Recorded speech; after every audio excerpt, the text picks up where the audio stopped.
कारण यह भी था कि रुद्र प्रताप सिंह अंग्रेजों के पक्ष में कार्य करते थे। Thank you. राठिया संयुक्त एकलव्य आदर्श आवासीय विद्यालय बैसी धर्मजयगढ़ से हूँ। छत्तीसगढ़ के स्वतंत्रता संग्राम सेनानी वीर नारायण सिंह के विषय में एक भाषण प्रस्तुत करना चाहती हूँ। शहीद वीर नारायण सिंह।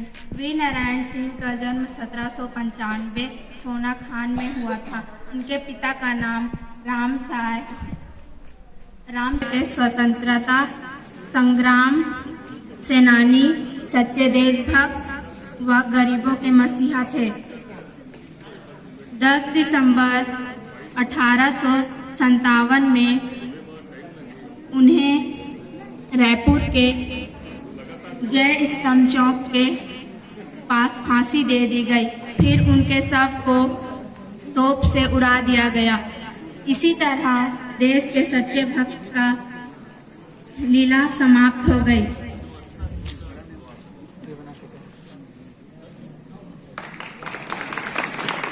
अतिथिगण एवं मेरे प्यारे सहपाठियों, आप सभी को मेरा सादर प्रणाम। मैं अनुष्का कंवर एकलव्य आवासीय विद्यालय छुरी कला कोरबा से आप लोगों के समक्ष आजादी के 75वीं अमृत महोत्सव के उपलक्ष्य में भारतीय स्वतंत्रता संग्राम की सेनानी रानी दुर्गावती के बारे में अपना विचार प्रस्तुत करना चाहती हूँ।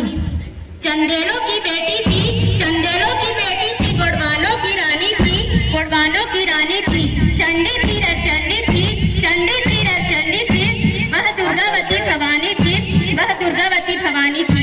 इसी के साथ मैं अपना विचार आगे बढ़ाना चाहूंगी। रानी दुर्गावती भारत की एक प्रसिद्ध वीरांगना थी जिसने मध्य प्रदेश के गोंडवाना क्षेत्र में शासन किया।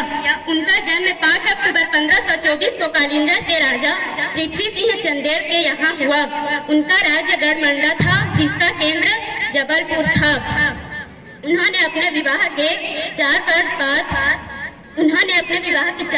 बाद गौड़ राजा दलपत शाह की असमय मृत्यु के बाद अपने पुत्र वीर नारायण को सिंहासन में बैठाकर उनके संरक्षक के रूप में स्वयं शासन करने लगी। उनके शासन में राज्य की बहुत उन्नति हुई। चीते के शिकार में उनकी विशेष रुचि थी। उनके राज्य का नाम गढ़मंडला था जिसका केंद्र जबलपुर था। वे इलाहाबाद के मुगल शासक आसफ खान से लोहा लेने के लिए प्रसिद्ध है। जब रानी युद्ध में जाती तब सैनिक वेश धरे रानी हाथी पर चढ़ बल खाती थी। दुश्मनों को गाजर मूली साफ काट आगे बढ़ जाती थी। इसी के साथ मैं अपनी वाणी को विराम देना चाहूंगी। धन्यवाद। I am Rasmi Kanwar. I am from Eklavya संयुक्त आदर्श आवासीय विद्यालय लाटा Pendra. I read in class 8.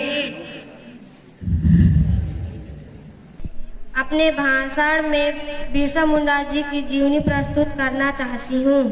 उसके अंतर्गत उनके जीवन जन्म में पढ़ाई, देश की आज़ादी में उनका क्या सहयोग है और उनके अंत के बारे में बताना चाहती हूँ। बिरसा मुंडा का जन्म जनजाति के गरीब परिवार में हुआ था। उनके पिता का नाम सुगना पूर्ति और माता कर्मी पूर्ति के सुपुत्र बिरसा पूर्ति का जन्म जनजाति के गरीब परिवार में हुआ था। उनके पिता का नाम सुगति का जन्म 15 नवंबर 1875 को झारखंड के खूंटी जिले के उलिहातू गांव में हुआ था, जो निषाद परिवार से थे। सालगा गांव में प्रारंभिक पढ़ाई के बाद इन्होंने GEL चर्च विद्यालय में पढ़ा। विद्रोह के नेतृत्व 1 अक्टूबर 1894 को नौजवान नेता के रूप में सभी मुंडाओं को एकत्र कर इन्होंने अंग्रेजों से लगान माफी के लिए आंदोलन किया, जिससे इन्होंने अपने जीवन काल में ही एक महापुरुष का दर्जा पाया। उन्हें इस इलाके के लोग धरती बाबा के नाम से पुकारा और पूजा करते थे। विद्रोह में भागीदारी और अंत सन 1894 से 1900 के बीच मुंडाओं और अंग्रेज सिपाहियों के बीच युद्ध होते रहे और बिरसा और उनके चाहने वाले लोगों ने अंग्रेजों नाक में दम कर रखा था। अगस्त 1897 में बिरसा और उनके 400 सिपाहियों ने तीर कमानों से लैस होकर खूंटी थाने में धावा बोला। 1898 में तांगा नदी के किनारे मुंडाओं की भिड़ंत अंग्रेज सेनाओं से हुई, जिसमें तो पहले अंग्रेज सेना को चक्रधरपुर के जमकोपाई जंगल से अंग्रेजों द्वारा गिरफ्तार कर लिया गया। बिरसा ने अपनी अंतिम सांसें 9 जून 1900 ईस्वी को ली। आज भी बिहार, उड़ीसा, झारखंड, छत्तीसगढ़ और पश्चिम बंगाल के आदिवासी इलाकों में बिरसा मुंडा को भगवान की तरह पूजा जाता है। धन्यवाद। एकलव्य संयुक्त आदर्श आवासीय विद्यालय लाटा पेंडा, आई रीडिंग क्लास 7। मैं आप सबके सामने हमारे देश के फ्रीडम फाइटर वीर नारायण सिंह के कुछ जीवन की बातें बताना चाहती हूँ। देश के लिए मर मिटने को तैयार आजादी के दीवानों की कभी कमी नहीं रही है। सपूत वीर नारायण सिंह, जिन्हें छत्तीसगढ़ का पहला स्वतंत्र संग्राम सेनानी होने का गौरव प्राप्त है। वीर नारायण सिंह वीर कैसे बने?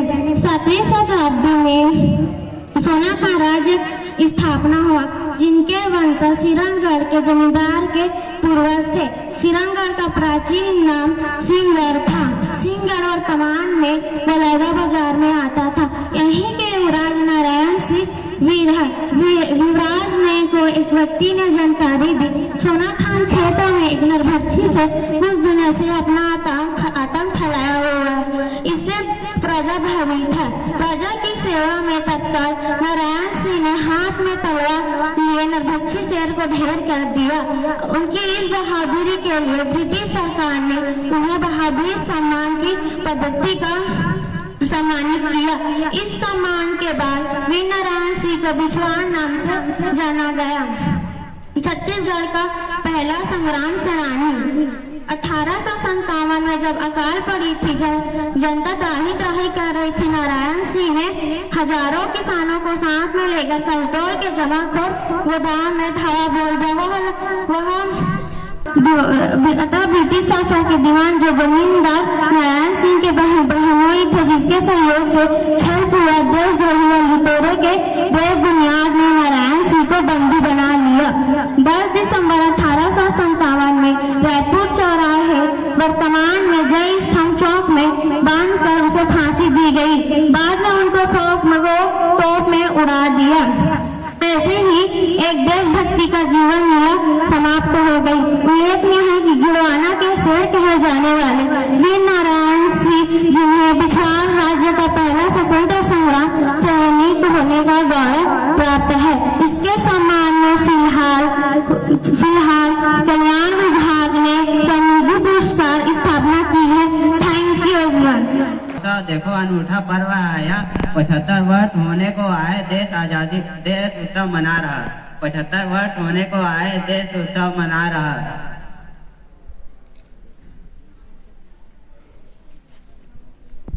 भाषण प्रस्तुत कर रहा हूँ। गुंडादूर। आजादी के जंग में छत्तीसगढ़ का ऐसा महानायक जिनका नाम सुनते ही अंग्रेजों की रूह कांप जाती थी। बस्तर के पावन भूमि में जन्म लेने वाले क्रांतिकारी गुंडाधुर ने आदिवासियों को अंग्रेजों के चंगुल से मुक्त कराने के लिए अपना सब कुछ कुर्बान कर दिया। उस क्रांतिकारी ने अंग्रेजों के नाक में इतना दम कर रखा था कि वे बस्तर तो क्या देश छोड़ने पर मजबूर थे, लेकिन वक्त को कुछ और ही मंजूर था। गुंडाधुर बस्तर के घुरवा जनजाति के थे। उन्होंने संग्राम की शुरुआत 2 फरवरी 1910 उस बाजार के लुआ से की थी। गुंडाधुर बस्तर तथा आदिवासी जनजाति को अंग्रेजों से मुक्त कराना चाहते थे, इसलिए उन्होंने विद्रोह का नया तरीका निकाला।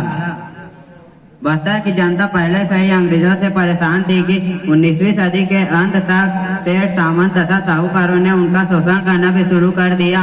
भारी लागत और शोषण से परेशान आदिवासियों ने भी विद्रोह का आगाज किया। गुंडाधुर ने ब्रिटिश सत्ता तथा अधिकारियों से उनके अत्याचार का इस तरह से बदल लिया कि उनका नाम बस्तर के आतंक का पर्याय बन गया। ब्रिटिश सत्ता उनके नाम से ही खौफ खाने लगी। अंग्रेजों के मन में गुंडाधुर के प्रति इतना डर बैठ गया था कि रायपुर से मिस्टर गेजर तथा डेब्रिड के दमन के लिए बस्तर आना पड़ा। इस काम में कांकेर के राजा ने उनकी सहायता की थी। अंग्रेजों ने जगह जगह गांव जलाए तथा लोगों को फांसी पर लटकाया और महिलाओं तथा बच्चों पर अत्याचार किया।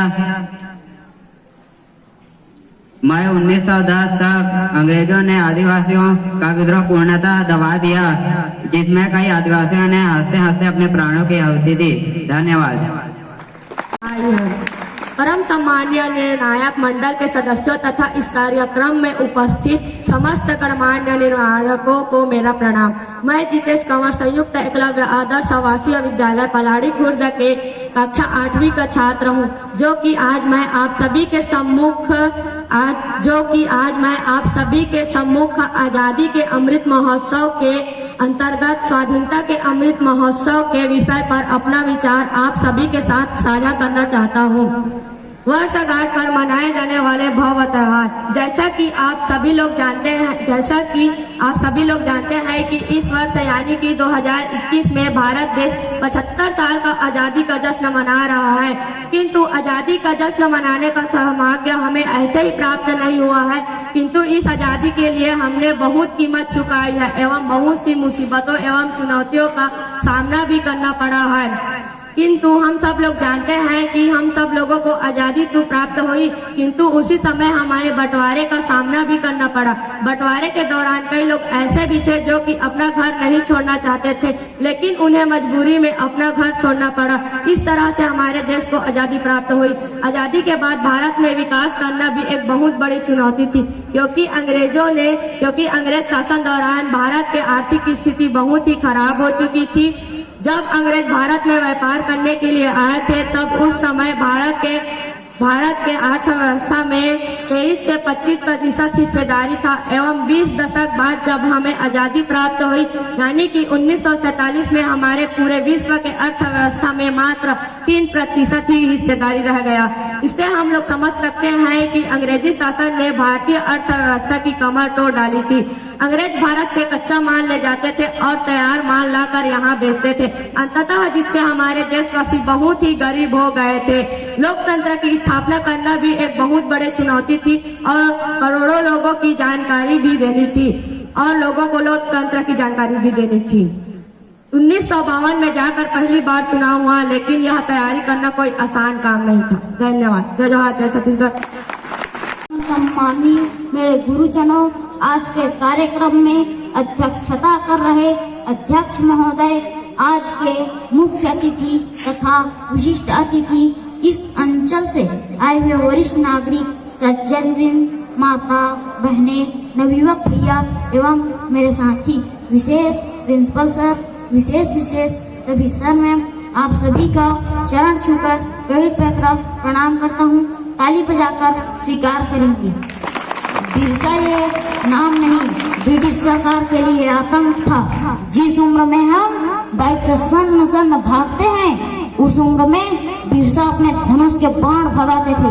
जिन्होंने रहने के लिए जल दिया, जंगल दिया, जमीन दिया, उन्हीं के कारण हम आज इतने आजाद हैं। पूरे हिंदुस्तान में उन्हीं की तारीफ चल रही है। ताली मारो बे।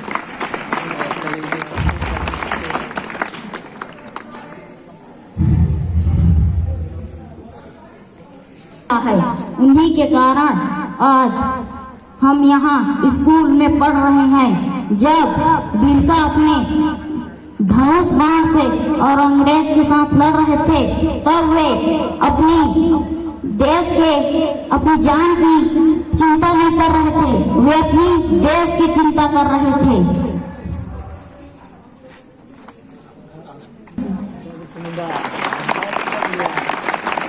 बहनों को मेरा प्रणाम।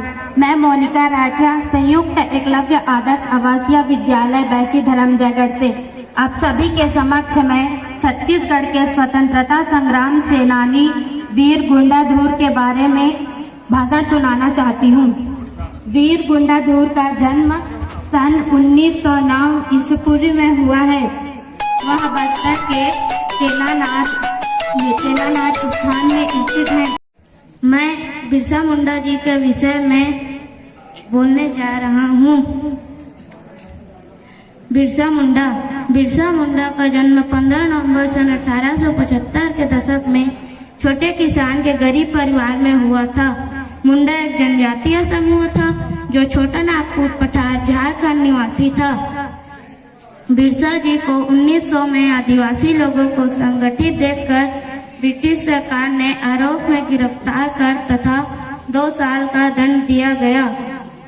उनका जन्म मुंडा जनजाति के गरीब परिवार में पिता सुगनी पूर्ति और माता कर्मी पूर्ति के सुपुत्र बिरसा पूर्ति झारखंड के खूंटी जिले कोल्हातू गांव में हुआ था, जो निषाद परिवार से थे। सलगा गांव में प्रारंभिक पढ़ाई के बाद चाईबासा JBL चर्च स्कूल में पढ़ाई की। उनका मन हमेशा अपने समाज के यूनाइटेड किंगडम ब्रिटिश शासकों द्वारा की गई बुरी दशाओं पर सोचते रहते थे।